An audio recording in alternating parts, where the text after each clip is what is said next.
Почитувани влюбеници во емисијата Астрорум, добре дојдовте во уште едно издание од овој специјален циклус Остани дома. Во овој период имавме многу интересни соговорници. Успеавме да премостиме големи далечини. И денес можам да ви најавам еден навистина инспиративен музичар кој што се наоѓа дури во Њујорк. Станува збор за нашиот Владимир Четкар, кој што е меѓународно познат гитарист, продуцент, аранжер и што уште не, но јас да не должам, вие сигурно го познавате веќе од медиумите. Тој за прв пат гостува во Астрорум и јас ќе му посакам добре дојде. Добро ве најдов. Се наоѓате во Њујорк, се затековте таму, практично останувате по неколку месеци во Њујорк, патувате низ светот, но ете се случи од најнебезбедното Бергамо да одлетате во Њујорк, кој што во моментов е навистина небезбеден. И првото моје прашање е дали сте добри, како се снаоѓате со состојбите и што правите во моментот? Ви благодарам уште еднаш за прекрасната најава. Добар сум, фала му на Бога, ето се трудам да сум зафатен, да кажам активен, бидејќи тоа остана само да си го исполниме времето кое сега на некој начин го имаме во преголеми количини. Јас се затекна во Њујорк токму кога требаше да имам турнеја во Мидвест Америка и како све случи прогресивно на полошо, све се откажа, се блокира на некој начин, да кажам, градот и животите на луѓето и останав тука. Мисле дека ќе е кратко, месец, два, меѓутоа малце подолго испадна целата работа и сега сум тука, чекам да работата трне на подобро, да можеме да се вратиме сите со старите животи, старото темпо на живот. Иако е состојбата таква каква што е, јас гледам дека по социјалните медиуми вие ширите позитивна енергија, се обидувате оваа ситуација да свртите на поинаков начин, го запознавате прв пат Њујорк по неговата архитектура, бидејќи тој град што никогаш не спие, сега е заспан, а вие со вашиот велосипед патувате низ него. Каков е Њујорк од оваа перспектива? Се чудите ли што некои работи не успеавте да ги забележите после толку веќе 13 години поминати во овој голем град? Така, убаво прашање многу и стварно е тоа едно откритие, да кажам, за мене, бидејќи доста њујорчани избегаја од градов и сите што беа работно тука дојдени, мислеа дека тоа е попаметна одлука. Јас останав и си викам што да правам сега со секојдневиево. Нели се трудев да си имам темпо, си станам да кафе да се напијам, малце физкултура, малце музика и пошто обожавам да возам велосипед, почнам да се возам низ центар, да кажам, на Петта авенија, Бродвеј, жив човек немаш. И така све како во длабок зимски сон, почнав да ги гледам тие стари арт-деко згради, целата архитектура која стварно е со толку многу шарм, со толку многу детали, нешто поинаку од што би го искусиле во старата престолнина, да кажеме, Европа, прекрасната архитектура на Италија, Франција, било како. Самиот факт дека се возиш на Бродвеј и дека никој не ти свири, дека никој не гледаш по улицата, беше едно сурреално доживување, како некој филм, како некој сценарио, и си реков, ова мајката многу убаво било, секој ден ќе го правам. И за мене убаво, и за да кажам вежба, и за здравјево, и за менталното здравје исто така. и снимав некои видеа и ги постирав на социјалните мрежи, на луѓето им се допадна, така да сите win-win комбинација. И јас сега, бидејќи прв пат гостувате во оваа емисија, ќе ве вратам малку поназад, пред заминувањето на престижниот Беркли. Вие сте од Охрид, од едно магично место, создадено за уметност, инспирација вечна. Како почнавте со музиката? Никогаш не сум прашала, ниту сум прочитала кога почнавте да свирите гитара и дали првиот допир со музиката беше токму соул, фанк, джез или се прво допревте нека друга музика?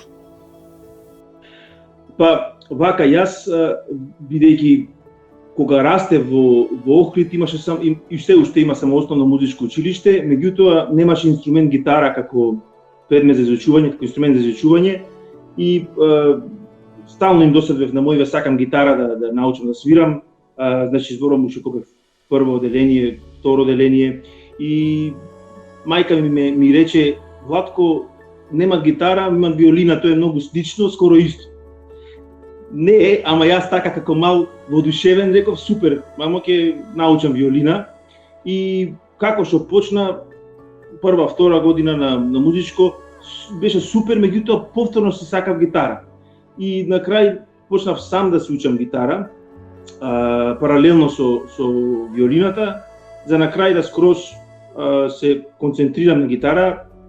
Меѓутоа, за разлика од моите тинејџери пријатели тогаш, кои ги обожаваа, да кажам, ти гитарски херои, јас бев малце поспецифичен и на некој начин осамен во тој поглед, бидејќи имаше стари плочи од мајка ми, од татко ми, кои си ги слушав, плочи како Crusaders од Стиви Вондер и Earth, Wind and Fire и така натака, и секогаш кога ќе ги слушав, не дека другата музика не ја сакав, тој Джими Хендрикс период и сите сме го поминале, но и тоа кај мене беше многу краток и паметам тој љубов на прво слушање кога слушнав на некои продукции од Џорџ Бенсон, покомерцијални да кажам тогаш. Меѓутоа не беше само гитарата која ме возбуди. Целиот тој звук од аспект, тогаш не ни знаев што е, меѓутоа сватив дека најпак ме влече тој продуцентски, оркестраторски, аранжерски пристап кон музиката и ми звучи најсофистицирано. И потоа не за слушав само гитарата, ги слушав и дувачите и самиот оркестар студиски кој е инкорпориран гениално и секој тој детал го обожавав. И потоа си реков, јас морам да научам да го правам се во ова. Не само да свирам гитара, меѓутоа сакам да го правам се во ова. И така полека почна, се беше мистерија, бев нестрплив, немаше кој да ми објасни во Охрид, можев само да слушам и да самиот фантазирам како тоа го правеле тие мајстори. Така почна се. Како се подготвувавте за Беркли? Мислам, може секој да дојде, меѓутоа и не може баш секој да ги изучи тие работи и да остане на Беркли и да си отиде на голема врата и да продолжи со кариерата. Кој период беше тоа? Како одеа подготовките? Тука треба да има и финансиски подготовки, меѓутоа и музички подготовки. Па од сите аспекти, тоа беше еден тежок период. Тоа, значи, зборуваме за 1996 година. Тазе бевме уште држава, беше турбулентен период, беше многу тешко да се апсолутно добие виза. Јас требаше да одам на аудиција во Италија и отидов во Перуџа. Паметам, јас вежбав гитара дома, учев теорија и моите рекоа ќе ми завршат работа, меѓутоа беше толку тешко само да се добие виза за Италија. И тие не ги памтат по новите генерации, да кажам, периоди на киснење по амбасади, непријатен период во секој случај. И така прв пат заминав в Италија 96-та летото во Перуџа и таму добив делимична стипендија на аудицијата. За потоа да имав голема поддршка од моите кои застанаа зад мене, нели, додека другите деца ги условуваа родителите, многу од нив ќе бидиш доктор, ќе бидиш адвокат. Во едно такво време моите беа навистина, да кажам, толку прогресивни, толку такви визионери да ми речат, ако си среќен ти со музика, ќе направиме све што можеме да во наша во наши рамки да си го оствари сонот. И така почна таа голгота, да кажам, заминав 96-та, меѓутоа не заминав да научам да свирам гитара или јас сакав да научам, значи внимателно знаев што сакам, уште од самиот старт. Сакав да научам продукција, оркестрација, тајните на инструментите, нивните слаби точки, нивните јаки точки, кај звучи најубаво виолината, кај звучи најубаво тенор саксофонот, кај звучи лошо, кој е breaking point на инструментот. Сите тие работи ужива во тој процес. Ужива во процесот и на учење гитара.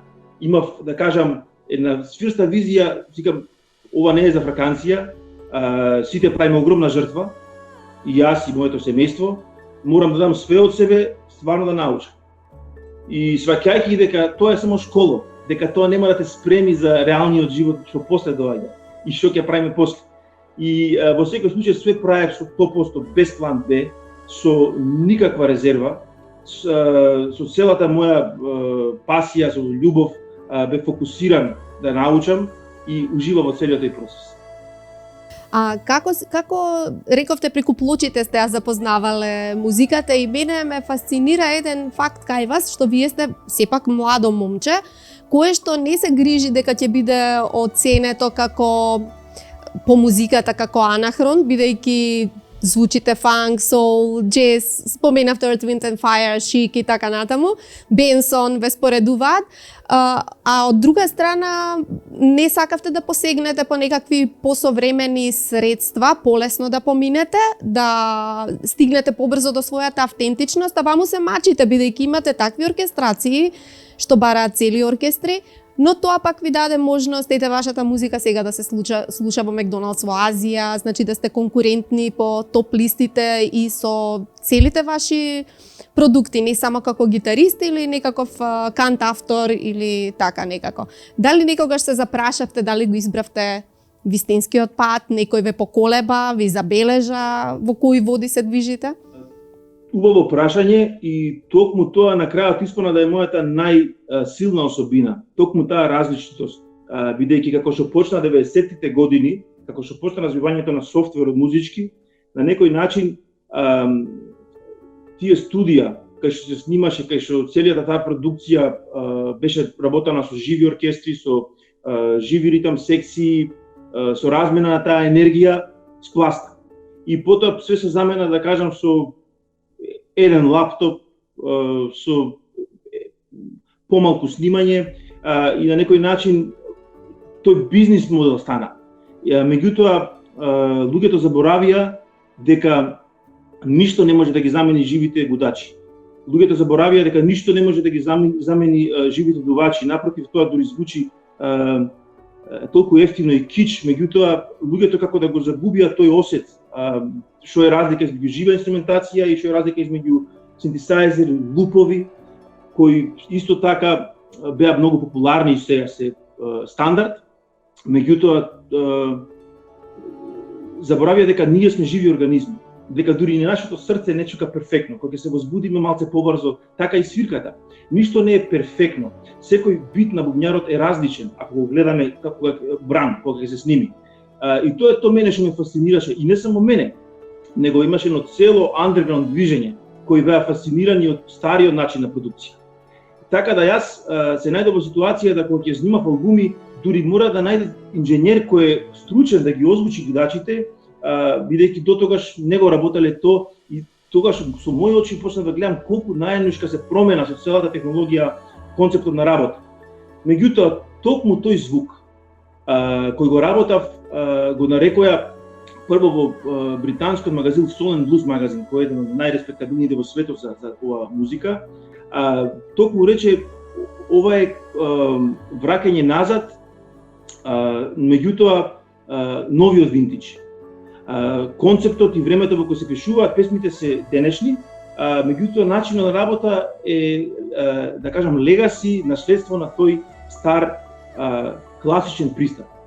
И токму тоа ги воодушеви на критиката и добив многу можности, се запознав со некои од најуспешните продуценти тогаш, како Димитри from Paris, Боб Синклар, Джесто Фанк од Италија, Омар, There's Nothing Like This од Лондон, и сите тие луѓе наеднишка лесно им беше да посочат кон мене, речат, види го овој дечко работи како што работеле тие од кои сите ние толку многу сме научиле. И сакам да кажам дека тоа стана токму мојата различитост од целата продукција денеска и тој специјален зачин кој на некој начин ми ги отвори вратите на многу места во многу куќи. Бидејќи настана вистина криза во музиката, луѓето почнаа да патат по мелодија, по музикалност, музиката почна да станува неслушлива, роботизирана, но во најлошата смисла, не во Крафтверк смисла. Кажете ми, ова ви овозможи, рековте, многу соработки. Што сметате за клучно во вашата кариера? Која средба со некој голем човек, музичар? Кога почувствувавте дека можеби ви треба некој совет? Дали е тоа формален, неформален? Менторството е многу важна работа. Ако ништо друго, да ви потврди дека сте на вистинската патека. Има ли некоја таква личност кај вас? Има повеќе личности. Прво морам да кажам дека јас во самите почетоци никој пат не бев нестрплив. Бев нестрплив да научам, меѓутоа не бев нестрплив да станам на цена јас, да ме види публиката, да свирам, да пеам, било што. Никој пат тој го немав како обсесија. Мојата обсесија беше токму тоа што го кажавте, да прашувам на поискусни луѓе, на старите мајстори, кои имав среќа да се сретнам и да ги прашам за мислење, за размислување, да ми дадат совет. И цело време тој процес беше спор и стабилен. Меѓутоа најбитно беше мојот фокус, што знаев што сакам. Низ тој процес имал среќа да се сретнам со композитори, со гитаристи, со продуценти, го спомнав Димитри фром Парис, кој ме запозна со Том Молтон, со таткото на ремиксот, еден од главните клучни луѓе од Soul Soul Records, од тој Филаделфија, диско, соул, стил. Потоа Патрик Адамс, кој е еден од најголемите аранџери, преку 32 платинум албуми во светот, и со сите тие мајстори сме разговарали, сме ги прашувал правите прашања. Пример, ќе ги прашам како добивте оваа боја на дувачката секција? Кои вдувачи ги имавте? Не слушам алто саксофон. Браво. Само тенор саксофон. Така јас почнав да го обожавам тој концепт. Потоа колку дувачи сакам да имам? 12 или 9? Која е таа? Колку виоли, колку виолини? Колку че сите тие баланси кои самиот си ги правиш за да го добиеш својот звук, нели сите ние имаме котка, питат од ЦТТА, колку глави, толку мусли, кусови. И тоа ме направи да сум сигурен во себе, да сум сигурен во мојот избор. И кога сум во студио, нели целиот целата таа промена, тој финансиски притисок, мораш да знаеш што сакаш. Не е како порано, ајде денес во студио само ќе пијаме виски и нешто друго и ќе слушаме музика. Немаме такви моменти сега. Сега имаме само, ако не се добро спремиш пред да одиш во студио, ти изгубиш многу пари и ти изгубиш многу време, како твоето, така и на твоите колеги. Така да, целото тоа искуство, еднаш кога разговарав со Патрик Адамс, кој за Inner Life, за Джойслин Браун направи еден од најуспешните преработки на, како се викаше, од Дона Самер, еден хит, са моментално са бајле, кај мене не ми текли името на песната. Меѓутоа, поентата ми беше дека тој и рекол, Джойслин Браун, како го испеа ова без втор тек, без трет тек, па таа рече, јас долго време работав, снимав реклами, исто и Лутер Вандрос, снимав реклами за Кока-Кола, за Макдоналдс или било како, и во студио тој што ќе испеал најбрзо, најточно, без грешка, тоа добива работата. Така да немало софтвер, немало враќање назад, ние сме малце денеска разгалени, да кажам, тој аспект, меѓутоа на не на позитивен начин. Така да тие мајстори се искалени на токму тој начин. Џорџ Бенсон ми рече, јас кога бев дете, викат, не смеев да влезам во клубови. И слушав однадвор како свирит Грант Грин или Вес Монгомери во клубот. И кога ќе слушнев, со трчање дома на гитарчето да го повторам тоа што го слушнав. Денеска имаме лаптоп програми софтверски кои самите телефони не се доволни да го све снимиме во моментот и да слушаме, меѓутоа станавме преведно дефокусирани. Мали флашови, мали трилс, да кажам, никој пат како целина. И токму тоа е нешто што ни фали денеска. Многу интересно, значи вие влегувате во студио со речиси готов сториборд, ако може така да направиме пандан, подготвени, која панорама ја сакате, каков звук сакате да постигнете, тоа е и економично и ефикасно. Не разбрав која ви е матицата, вам во Охрид сте редовно секое лето, во Њујорк не поминувате повеќе од 4-5 месеци, но сепак тоа ви е втората матица. Како ви се одвиваат последниве години? Имате многу настапи и во Америка, и во Азија, и многумина се жалат, особено кога биле помлади, дека се втурнувале во таков оган и да изгорат од таква динамика на настани. Се дозирате ли, бидејќи денес музичарите се и продуценти, и агенти, и си ја водат својата кариера, менаџери? Како ви изгледа вам една работна година? Па, точно денеска новиот начин на работа е self-management, само менаџирање и соработки со агенти, како буквално нема веќе ни правила некакви. Меѓутоа, конкретно, јас, како што кажавте, сум неколку месеци во Америка, порано бев малце подолго, како што се трудев, бидејќи семејството сите ми се во Охрид, во Македонија, се трудев да што повеќе сум и таму, бидејќи тоа мене лично многу ми значи.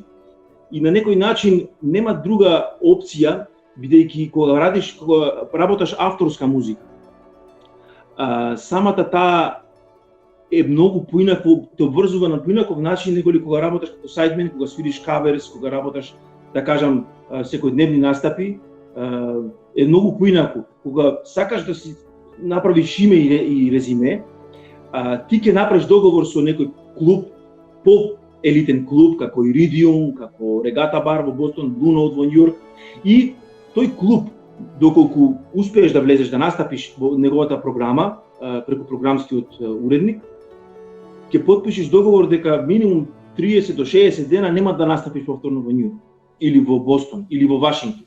Така да ти од самиот аспект почнеш многу трновит пат.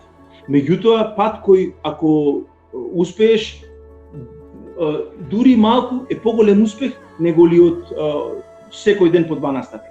Тезга, да кажам. Од тој аспект, јас кога се преселив во Њујорк од Бостон, јас немав никаков план Б, како што кажав. Само бев фокусиран, тоа што заврши првиот албум Will Never End, и полека кога почнав да ставам во контакти со разни луѓе, со разни продуценти, музичари, тука почнав да размислувам, па значи јас морам да нонстоп се движам, морам да свирам и во Њујорк, ако сакам вака да работам и во Вашингтон, и во Чикаго, и во Детройт, и било како, за ако сакам да имам настапи доволно, меѓутоа тоа не е исто доволно, мораш да одиш и во Европа, мораш да одиш и во Азија, и на некој начин тој мој сон почнав да го остварувам, не ми беше тешко да патувам воопшто, напротив, многу е возбудливо, ако си авантурист по природа, да се среќава со разни карактери, да свириш својата музика. Ево ќе ви кажам конкретно, имам повеќе ритам секции во повеќе градови. Ако свирам во Детройт, во Кливленд, во Коламбос, во тој дел, имам една ритам секција таму, сите се академски музичари, ќе му ги пратам аранжманите, нотите, аудио снимките, ќе ги слушнат, барам музичари кои сакаат таков жанра на музика, и после кога се најдеме, како да сме свиреле цел живот, како да сме знаеле цел живот, и убава хемија и нивните, да кажам, личности, карактери, малце посвежо ќе зазвучи мојата песма или поинаку. И таа размина на енергии ме направи стварно сум побогат и да научам дека тоа е новиот начин на работа. Доколку работаш ваква музика, нормално некои музики те ограничуваат, не можеш така да работиш. Не можам да најдам мајстор на Зурла во Кливленд или мора со мене да го носам. Се има плюс и минус, така.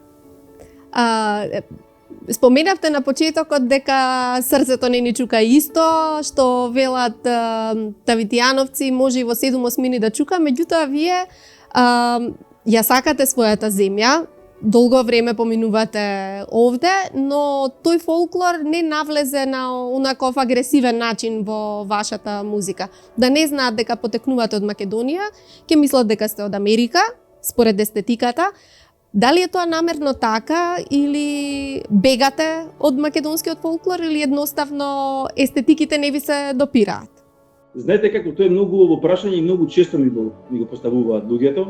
Дали некој пат размислуваш да ставиш македонски ритмови или фолклор, мала доза во твојата музика? Јас воопшто не сум размислувал така уште од почетокот. Една работа е да си ја љубиш земјата, да си ја сакаш. Јас најпак уживам да слушам традиционална музика како конзуматор на истата. Сакам да слушам, стварно ми е мерак и староградска музика и изворна, кога се одмарам, кога си правам ручек со моите или во ресторан, било како, тој аспект ја обожавам. Меѓутоа, од аспект музички кариерата, јасно од старт, на некој начин сакав така да си ја градам, бидејќи тоа ме привлекуваше, тоа беше мојата пасија. Истовремено имам преферирам стално изворно од аспект на фолклор и традиција, никогаш не сум преферирал фузија, ниту на поп со фолк, ниту на джез со фолк. Не дека тоа не може мајсторски да се направи, го направиле луѓе многу, извучело добро, меѓутоа тоа никогаш не мене привлекувало. Сега, зошто ќе речите така, и тоа е голема филозофска тема. Зошто, бидејќи етно джез е и латин джезот. Латин джезот е најпопуларниот джез, кој може би е повеќе слушани од мејнстрим джезот, модерниот джез денеска. И зошто е тоа така? Многу поинаку е тоа него ли етно джезот во Балканот, бидејќи самиот латин джез, зборуваме за Централна и за Јужна Америка, дели иста историја. Тука народите се една фузија на индијанци, на локални племења кои секогаш тоа постоеле, на африкански колонии на робови кои ги донесле колонизаторите и на самите колонизатори во тој дел Шпанија и Португалија, и самата таа фузија на култури е огледало на тој латин джез кој после финално се, да кажам, завршува таа слика со влијанието од Северна Америка. Со Дизи Гилеспи, со првиот концерт кој го дал во Америка, ја промовирал кубанската музика, а од друга страна Стан Гец, исто амерички саксофонист, ја промовира бразилската самба и боса нова во Америка. И тоа е исто така поврзано со самата храна таму. Тие се идентификуваат со тој звук. Тоа не е како опција. Ние не се идентификуваме со етно джез како македонци, се идентификуваме со традиционалната музика. Етно джезот е само еден правец. А кај нив, тоа е музиката, тоа е нивното секојдневие. Јас ви кажав, кога се возам точак, како што поменувам од Харлем и влегувам према Вашингтон Хејс, кај што се латино заедницата, салса, мамбо, скари, храна, играње. Ние сакаме да играме кога слушаме музика. Затоа е толку популарна, затоа толку ги освојува на сите дека тоа е комплетна платформа. И затоа етно джезот од балкански аспект може да биде само еден правец уметнички кој ќе го ценат одредена категорија, меѓутоа никогаш цунами како латин джезот. Ако сме сериозна нација, сериозна земја, и сите така треба да прават. Ево земете Италија како пример. Дава толку многу ренесанса, опера, во класическата музика, си имале и свој фолклор. Од сите нишани нешто дале. И на крај дале одговори на диско, итало диско. Change, Мауро Малавази, Давиде Романи. Малце биле, тие буквално ги пробија на Лутер Вандрос и Джойстин Браун. Малце луѓе знаат дека најголемите диско хитови скоро се напишани од италијани. Зборувам за светски размери. Glow of Love од Лутер Вандрос и Hold Tight и така натака. Тоа се гениални, оркестрирани, комплетни, да кажам, продукции кои тие ги направиле во Болоња и дел ги снимале во Њујорк. И кога го прашале на Мауро Малавази зошто не сакаше да останеш, значи Мауро Малавази е еден од основачите на Сан Ремо, продуцентот на Андреа Бочели, зборувам за неговите покасни продукции, а претходно работал диско и бил италијан. не ни знаел англиски да збори. Рекол, јас сум авид патриот, рекол овдека, мора да се вратам назад. И, значи, различно е тоа, дај Боже да направиме мобилен телефон по нација, дај Боже да направиме точак, да не мора да возам Бианчи или Фуджи.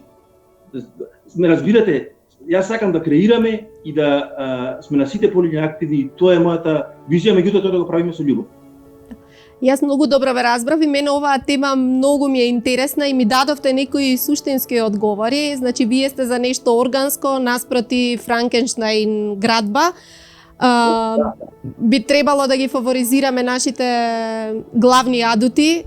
Знаеме кои се, некогаш и забораваме кои се. Многу интересна тема за разговор и да се надеваме дека и другите музичари така ќе размислуваат и ќе си искрено ќе пристапуваат и кон себе и кон она што ќе го изберат за свој пат, а не да го бараат секогаш најлесниот пат, да одат на екзотика, за да бидат по секоја цена различни. Има различни вкусови, секоја земја во даден период негува различни трендови, луѓе наметнуваат. Слушнав дека во Азија, особено класичната музика, тоа знаеме дека е многу популарна, многу вложуваат. Вистина е дека сите музичари во Азија се чувствуваат како најголеми звезди, а не во Холивуд. Таков е третманот на музичарите?